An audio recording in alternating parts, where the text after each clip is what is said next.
ఉగ్రదాడికి ప్రతీకారం ఖాయం. ఏ నిజం పాకిస్తాన్ కూడా తెలుసు. కానీ ఆ ప్రతీకారం ఎప్పుడు ఎక్కడ ఎలా ఉంటుందన్న ప్రశ్నకి సమాధానం తెలియక ఉక్కిరిబిక్కిరవుతుంది ఆ దేశం. మోడీ సర్కార్ యాక్షన్ ఇస్లామాబాద్ ను ఏ రేంజ్ లో వణికిస్తోందంటే తన పొరుగు దేశాలు, మిత్ర దేశాలు, ఆఖరికి ఇస్లామిక్ దేశాల్ని కూడా నమ్మలేని పరిస్థితులు వచ్చేశాయి.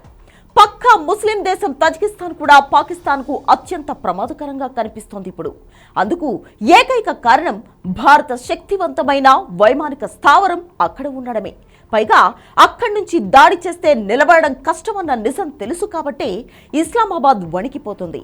ఆ ఎయిర్ బేస్ పేరే ఫార్కోర్. ఇంతకు పాకిస్తాన్ పై ప్రతీకారంలో తజికిస్తాన్ ఎయిర్ బేస్ పాత్ర ఎందుకు కీలకం? టాప్ స్టోరీలో చూద్దాం.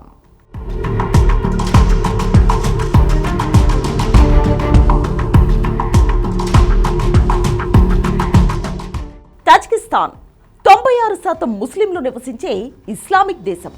భౌగోళికంగా పాక్కు దగ్గరగా ఉంటుంది. భారత్తో ఉద్రిక్తతల వేళ ముస్లిం దేశంగా పాకిస్తాన్కు కొండంత ధైర్యంగా తజికిస్తాన్ ఉండాలి. కానీ ఇస్లామాబాద్లో ఆ నమ్మకం లేదు. పైగా ఎక్కడ ఈ దేశం భారత్కు అనుకూలంగా మారి తమపై దాడికి మద్దతిస్తుందోన్న ఆందోళన పాక్ పాలకులను భయపెడుతోంది. అందుకు కారణం భారత్తో తజికిస్తాన్కు ఉన్న సంబంధాలతో పాటు ఫార్కోర్ వైమానిక స్థావరం. పాకిస్తాన్ను భయపెడుతోంది కూడా ఈ ఎయిర్ బేసే. ఎందుకంటే భౌగోళికంగా తజికిస్తాన్ ఎయిర్ బేస్ భారత్కు గేమ్ చేంజర్ అన్న నిజం పాకిస్తాన్కు తెలుసు. భారత్ వైపు తూర్పు సరిహద్దుల్లో పాకిస్తాన్ బలంగా ఉన్నప్పటికీ ఆఫ్ఘనిస్తాన్ని ఆనుకుని ఉన్న పశ్చిమ సరిహద్దులో పాకిస్తాన్ అంత బలంగా లేదు. 2011లో పాకిస్తాన్లోని అబోటాబాద్ లో దాగి ఉన్న బిన్ లాడెన్ ను హతమార్చిన సమయంలో పశ్చిమ సరిహద్దు గుండానే అమెరికా ఆర్మీ పాకిస్తాన్ కు తెలియకుండా ప్రవేశించింది. ఇదే స్ట్రాటజీ భారత్ అవలంబిస్తే ఎలా అన్నది పాకిస్తాన్ భయానికి మొదటి కారణం. నిజానికి పాకిస్తాన్ పక్కనే ఉన్న తజికిస్తాన్ లో భారత్ కి వైమానిక స్థావరం ఉందని చాలా మందికి తెలియదు. ఇది పాక్ ఆక్రమిత కశ్మీర్ నుంచి 600 కిలోమీటర్ల దూరంలోనే ఉంది. ఫార్కోర్ బేస్ సోవియట్ యూనియన్ కాలంలో నిర్మితమైంది. అయితే దాని పునరుద్ధరణలో భారత్ కీలక పాత్ర పోషించింది. అప్పట్లోనే 800 కోట్లు ఖర్చు చేసినట్లు సమాచారం.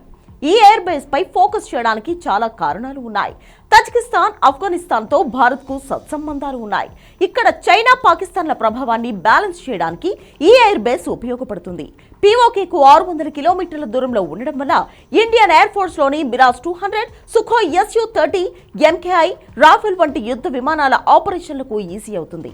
అంటే ఇక్కడి నుంచి ఈ విమానాల ద్వారా పాకిస్తాన్ పై దాడి చేయడం ఈజీ అవుతుందన్నమాట. అంతేకాదు ఈ స్థావరం పాకిస్తాన్కు ఉత్తర దిశ నుంచి తీవ్ర ఒత్తిడి కలిగిస్తుంది. పాకిస్తాన్ రక్షణ వ్యూహాలను విభజించే పరిస్థితులు ఏర్పడమే అందుకు కారణం. వివరంగా చెప్పాలంటే తజికిస్తాన్లో భారత్కు ఎయిర్ బేస్ లేకపోతే భారత్ వైపు ఉన్న తూర్పు సరిహద్దుల్లో దృష్టి సారిస్తే సరిపోయేది. కానీ ఫార్కోర్ రూపంలో ఇప్పుడు ఆ వైపును కూడా బలగాలను మోహరించాల్సి వస్తుంది.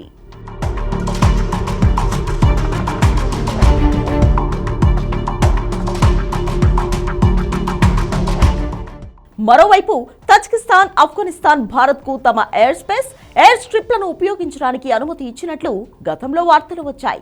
ఒకవేళ ఇది నిజమైతే భారత్కు ఈ బేస్ నుంచి ఆపరేషన్లు నిర్వహించడం సులభమవుతుంది.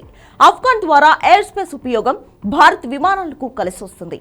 పైగా ఆఫ్ఘనిస్తాన్ తాలిబాన్లు పాకిస్తాన్పై ప్రతీకారం కోసం ఎదురు చూస్తున్నారు. ఇలాంటి సమయంలో భారత్కు మద్దతివ్వడం అంత పెద్ద విషయమేం కాదు. అయితే పాకిస్తాన్ పై దాడి చేసేందుకు తజికిస్తాన్లోని వైమానిక స్థావరాన్నే ఉపయోగించాల్సిన అవసరం లేదు. ఎందుకంటే జమ్మూ కాశ్మీర్, పంజాబ్, రాజస్థాన్లో ఉన్న వైమానిక స్థావరాలు పాక్ పై వైమానిక దాడులకు సరిపోతాయి. భారత్ ఇప్పటికే బాలాకోట్ దాడిలో పాకిస్తాన్ లోపలి లక్ష్యాలను ధ్వంసం చేసి తిరిగొచ్చి తన సత్తా చాటింది. కాబట్టి తజికిస్తాన్లోని ఫార్కోర్ ఎయిర్ బేస్ ను ఉపయోగించాల్సిన అవసరం లేదు. కాకపోతే పాకిస్తాన్ రక్షణ వ్యూహాలను విభజించడానికి ఈ ఎయిర్ బేస్ ను వాడుకునే అవకాశాలు ఉన్నాయి. నిజానికి పాకిస్తాన్ పై దాడి చేయడానికి తజికిస్తాన్ భూభాగాన్ని ఉపయోగించడం అంత మంచిది కూడా కాదు. పాకిస్తాన్ పై దాడి చేయడానికి తజిక్ భూభాగాన్ని ఉపయోగించడం అంతర్జాతీయ సంక్లిష్టతలను సృష్టించే అవకాశం ఉంటుంది.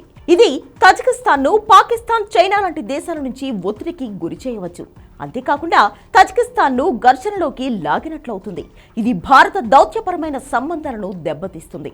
అయితే పాకిస్తాన్తో పూర్తి స్థాయి యుద్ధం వస్తే మాత్రం సైనిక సిబ్బంది, ఆయుధాలు, ఇంధన రవాణాకు తజికిస్తాన్లోని వైమానిక స్థావరం ఉపయోగపడుతుంది. అన్నింటికీ మించి ఇక్కడి నుంచి పాక్ పై నిఘా పెట్టడం ఈజీ అవుతుంది. అంతే తప్ప పాకిస్తాన్ పై దాడి చేసేందుకు ఈ స్థావరాన్ని ఉపయోగించకపోవచ్చు. ఆ అవసరం కూడా మనకు లేదు.